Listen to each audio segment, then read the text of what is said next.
Papunësia për grup moshën 15 deri 64 vjeç është 18,9% për vitin 2014. Instat ka publikuar raportin e punësimit për vitin 2014 dhe ajo që bie në sy është fakti se ka pasur një rritje të punësimit, por njëkohësisht edhe të papunësisë. Kjo kontradikt shpjegohet me faktin se kontingjenti të numrit të papunëve i është shtuar edhe numri i personave që më parë nuk ekzistonin në lista, pasi ishin të dekurajuar për punë. Instat bën me dije se gjatë vitit që lan pas, 50,5% e popullsisë e moshës 15 deri 64 vjeç është e punësuar, 11% e papunë dhe 38,5% është ekonomikisht jo aktive.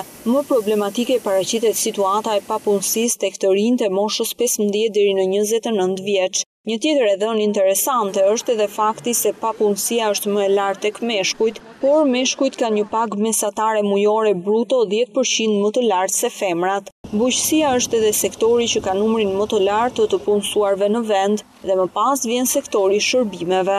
Sipas vlerësimeve të anketës për vitin 2014, rezulton se 41,6% e të punësuarve janë të punësuar me pagë, 26% janë të vetë punësuar dhe 32,4% janë punëtor pa pagesë në biznesin e familjes.